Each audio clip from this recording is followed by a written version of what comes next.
మీ business ఏదైనా మీ ఊర్లో promotion చేయాలంటే అది సుమన్ టీవీతోనే సాధ్యం. ఇప్పుడే సంప్రదించండి.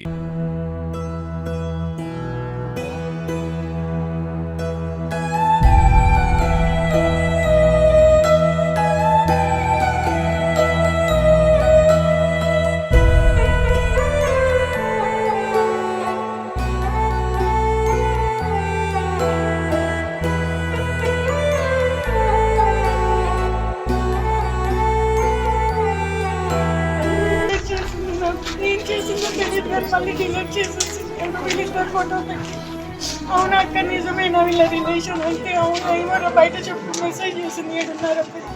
నాతో రోజు మాట్లాడుతుందండి, కానీ నాకు ఏ విషయాలు చెప్పలేదండి. నిన్న నైట్ కూడా మాట్లాడింది. మేము అడిగే అవకాశం ఇవ్వలేదండి. వాళ్ళే చెప్పారు, మీరు నాకు ఇంత ఎక్స్పెక్ట్ చేస్తున్నాను ఈ పిల్లని పెళ్లి చేసుకోవడానికి, నాకు ఇంత ఇస్తే నేను పెళ్లి చేసుకుంటాను. చేసుకుందామన్న థాట్లోనే ఉన్నారు. అమ్మాయి 5 years నుంచి కంటిన్యూగా ఒక అబ్బాయిని ఇష్టపడి తనతోనే వాళ్ళ ఇంట్లోనే ఉంటుంది అంటే వాళ్ళిద్దరికి ఇష్టం లేకుండా అయితే ఉండదు. Welcome to Suman TV. ఈరోజు ఏదైతే బలవత్మనానికి పడిపడిందో కళ్యాణి, సో కళ్యాణికి సంబంధించిన ఇక్కడ పోస్ట్ మార్టం దగ్గరికి అయితే వాళ్ళ బంధువులు స్నేహితులు అందరూ అయితే చేరుకోవడం జరిగింది. సో అసలు ఏం జరిగింది ఏంటి అనేది ఇక్కడ స్థానికంగా ఉన్న బంధువుల్ని అలాగే వాళ్ళ స్నేహితులు కూడా వచ్చారు. సో వాళ్ళ గురించి తెలుసుకునే ప్రయత్నం చేద్దాం. అమ్మ చెప్పండి, అసలు ఏం జరిగింది కళ్యాణి విషయంలో? కళ్యాణి కావ్య ఏం చేస్తుండేది? రైట్ కావ్య అభితో పరిచయం నాకు. అభి అంటే ఎవరు? అభి డాన్సర్ అబ్బాయి, ఖమ్మం లోకల్ అతంది. ఓకే, వాళ్ళిద్దరు ఎట్లా పరిచయం? వాళ్ళిద్దరు అంటే అభి మాకు ఈవెంట్స్ చేస్తాడు, మా ఈవెంట్స్కి వస్తాడు అబ్బాయి. అలా పరిచయం, అలా అబ్బాయి నుంచి అమ్మాయి పరిచయం మాకు. ఎప్పటి నుంచి పరిచయం? అంటే వాళ్ళు పెళ్లి చేసుకోలేదు, 4 సంవత్సరాల నుంచి రిలేషన్ లో ఉన్నారు. 5 years అవుతుందని చెప్పింది. ఈ ఇయర్ తో 6 years కంప్లీట్ అవుతాయని చెప్పింది. ఏంటి సమస్య ఏమి వచ్చింది? ఎందుకు వేరే అమ్మాయిలతో మాట్లాడడం, తిరగడం, అమ్మాయిలతో బయటకు వెళ్ళడం ఈ అమ్మాయికి నచ్చకపోయి ఉండే. సో అమ్మాయిని ఆ రకంగా టార్చర్ చేసి ఉండే. నువ్వు ఏమైనా చేసుకో, ఎవరికైనా చెప్పుకో, స్టేషన్లో పెడతావా పెట్టుకో, ఎక్కడ కేసు పెట్టుకుంటావు పెట్టుకో అని చెప్పి అమ్మాయిని బాగా సఫర్ చేశాడంట. అమ్మాయి చెప్పుకుంది మాకల్లా. సో యాక్చువల్గా చూస్తేనేమో వీళ్ళ మదర్తో కానీ వాళ్ళ బ్రదర్ కానీ ఎవరితో కానీ ఉండదు, ఇండివిజువల్గా ఉంటుంది. వాళ్ళ ఇంట్లోనే ఉంది ఆ పిల్ల. 5 years నుంచి వాళ్ళ ఇంట్లోనే ఉంటుంది. ఎవరింట్లో? అభి వాళ్ళ ఇంట్లో. వాళ్ళ అత్తయ్యకి అంతా తెలుసు. వాళ్ళ అత్తయ్యకి చెప్తున్నా కూడా లైట్ తీసుకుంటుంది. వాళ్ళ అత్తయ్య కూడా ఏం పట్టించుకునేది కాదంట. దీంతోనే పనులు చేయించుకోవడం, మొత్తం చేయించుకోవడం చేశారని చెప్పేది. ఇంటికి వచ్చి బాధపడేది. అంటే ఎందుకు అంత ఎడిక్ట్ అయింది? అతనికి పెళ్లి చేసుకోలేదు, 4 సంవత్సరాలు లివింగ్ రిలేషన్ లో ఉండడానికి. వాళ్ళ ఫ్యామిలీ మెంబర్స్ అందరు, వాళ్ళ మామయ్యలు ఎవరో అంట మేము చేస్తామని కూడా చెప్పారంట ఈ పిల్లకి.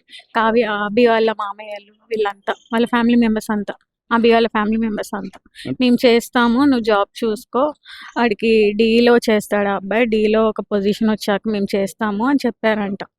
సో ఇప్పుడు ఆల్రెడీ అతను ఒక ఉమనైజర్ అని చెప్పేసి మీరు ఆరోపిస్తున్నారు. అసలు ఏంటి మరి అంత ఉమనైజర్ ఉన్న పర్సన్తో మనం ఎందుకు రిలేషన్ కొనసాగించాలి? లవ్స్ అది అంత ఇదిగా ఆమె 5 years నుంచి ఉండే రిలేషన్ ఉంది. ఒక అమ్మాయి బయటకు వచ్చేసి వాడు వద్దు అని వేరే వాడి దగ్గరికి అయితే వెళ్ళలేదు కదా. కానీ ఇందులో పెద్దోళ్ళు కానీ జోక్యం చేసుకోవటం కానీ వాళ్ళ తల్లిదండ్రులు పేరెంట్స్ వాళ్ళ ఫ్యామిలీ అంతా ఇన్వాల్వ్ అయ్యారు. అందరూ అమ్మాయి పేరెంట్స్, అబ్బాయి పేరెంట్స్. అమ్మాయి పేరెంట్స్ కి స్టార్టింగ్ తెలిసి కూడా తిట్టారు, వద్దు అనేసి చెప్పారు. ఆ అమ్మాయి వినలేదు, వాళ్ళ పేరెంట్స్ మాట వినలేదు. అంటే ఏం చెప్పుకుంటాను అంటే వాళ్ళ మమ్మీ లేదు. సో ఇంత తెలిసిన తర్వాత ఈ రోజు ఇంత బలత్మన్నాన్ని తీసుకోవడం గల కారణం? రోజుల నుంచి డిసైడ్ అవుతుంది మాతో చెప్తూనే ఉంది. ఎప్పుడు పిచ్చి పిచ్చి మాటలు చెప్తుంది కదా అలానే అని మేము కూడా అంత రియాక్ట్ అవ్వలే. ఇక నైట్ కాల్ చేసింది, అక్క ఇలా అంట కదా అమ్మాయి ఇదేనా అని. నాకు ఫోటో పంపిండే. అవునరా ఈ అమ్మాయి వాళ్ళతోనే ఉంటున్నాడంట, మాకు కూడా తెలిసింది అని చెప్పాము. ఫోటో పంపించి వీళ్ళు ఇలా రింగ్ సెక్షన్ చేసుకున్నారంట అక్క, ఇంకా నేను కాళ్ళు పట్టుకున్నాను అక్క, నా తప్పేమైనా క్షమించు, నాదేమైనా ఉంటే నాకు చెప్పు అని కూడా నేను బతిమలాడుకున్నా అక్క. లేదు నన్ను కొట్టాడు, ఈ మధ్యలో కొట్టాడంట, కొట్టి ఇంట్లో నుంచి వెళ్ళగొట్టాడంట. అయితే మా ఇంటికి వచ్చేసి ఉండరా అని కూడా చెప్పా. మేము ఈవెంట్స్కి వెళ్తాం కాబట్టి ఇంట్లో ఎవరు ఉండరు, ఇక్కడ వచ్చి ఉండి మా ఇంట్లో నిన్ను చూసుకోవడానికి ఎవరు ఎందుకు ఉండరు, మేము చూసుకుంటామని కూడా చెప్పాము. లేదక్క నేను ఒకళ్ళని ఇబ్బంది పెట్టాను, ఒకళ్ళ ఇంటికి వచ్చాను కూడా చెప్పుండే. సో ఎర్లీ మార్నింగ్ మరి ఇలా చేసిందంటే వీడియో ఏదో పెట్టిన స్టేటస్, అది కూడా డిలీట్ చేసేసారంట. నాకు ఏం మెసేజ్ పెట్టింది? మీ దగ్గర ఏం ఆధారం? చెప్తుండేదా మీకు ఫొటోస్ పంపిస్తాను వాళ్ళతో వీళ్ళతో ఉన్న ఫొటోస్?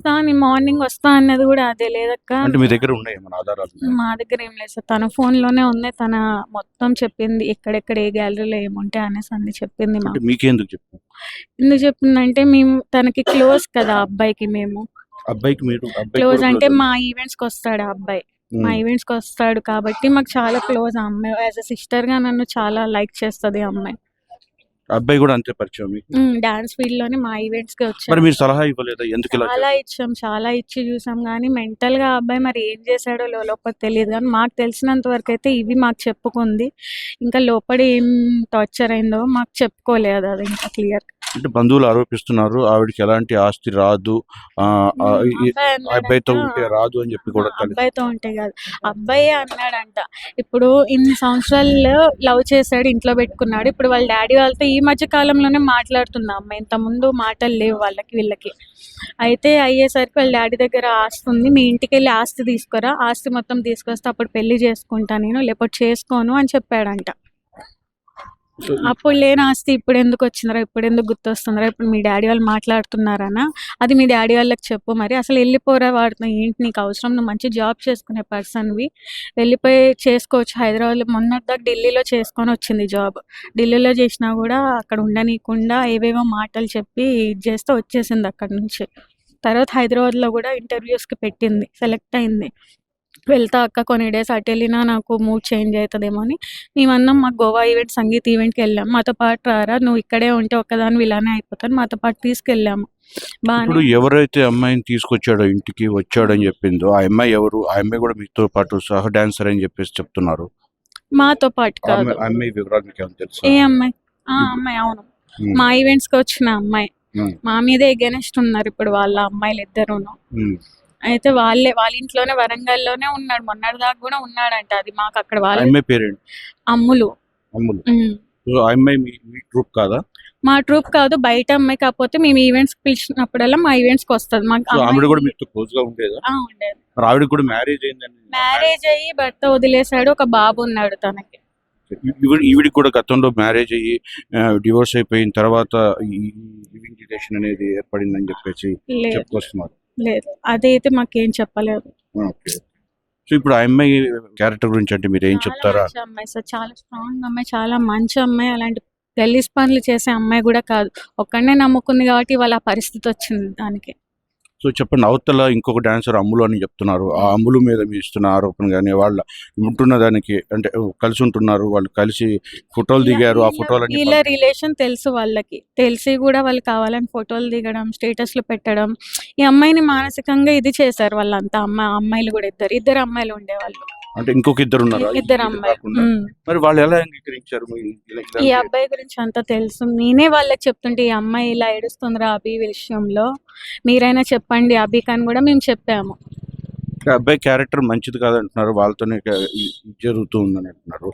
మరి ఎందుకని అలా అంటే అంటే ఎందుకు ఆయనతో అలా క్యారీ చేసుకుంటూ వెళ్తున్నారు అమ్మాయిలంతా?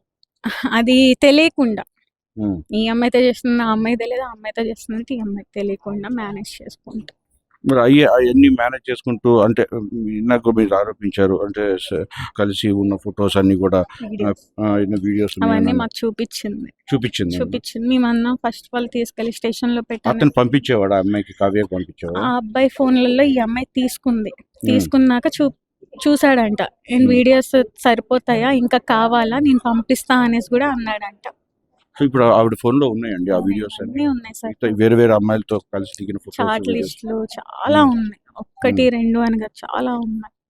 అవన్నీ చూసి ఆ అమ్మాయి స్థితికి తెచ్చుకుంది. పద్దాక అవే చూసుకుంటా, మా దగ్గర ఉన్నా కూడా అవే చూసుకుంటా, వాడి ఫోటోలు చూసుకుంటా, అవే వీడియోస్ చూసుకుంటా, బాగా ఏడ్చుకుంటా ఉండేది.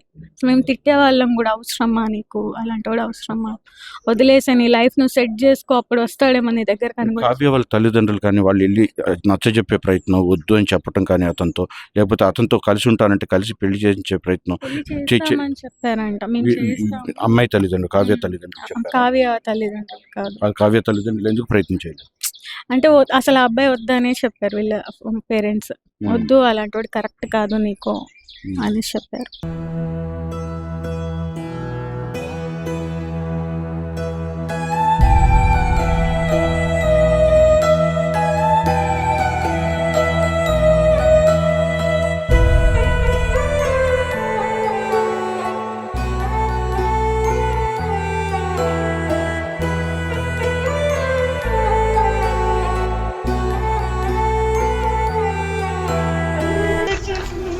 ఏం చేసిందో తెలియదు కానీ మళ్ళీ డిలీట్ చేసేసింది వీళ్ళిద్దరు ఫోటో పెట్టి.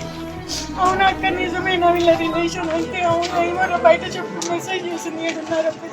నాతో రోజు మాట్లాడుతుందండి కానీ నాకు ఏ విషయాలు చెప్పలేదండి. నిన్న నైట్ కూడా మాట్లాడింది. మేము అడిగే అవకాశం ఇవ్వలేదండి, వాళ్ళే చెప్పారు మీరు ఇట్లా మీరు నాకు ఇంత ఎక్స్పెక్ట్ చేస్తున్నాను ఈ పిల్లని పెళ్లి చేసుకోవడానికి, నాకు ఇంత ఇస్తే నేను పెళ్లి చేసుకుంటాను. చేసుకుందామన్న థాట్లోనే ఉన్నారు. అమ్మాయి 5 years నుంచి కంటిన్యూగా ఒక అబ్బాయిని ఇష్టపడి తనతోనే వాళ్ళ ఇంట్లోనే ఉంటుంది అంటే వాళ్ళిద్దరికి ఇష్టం లేకుండా అయితే ఉండదు.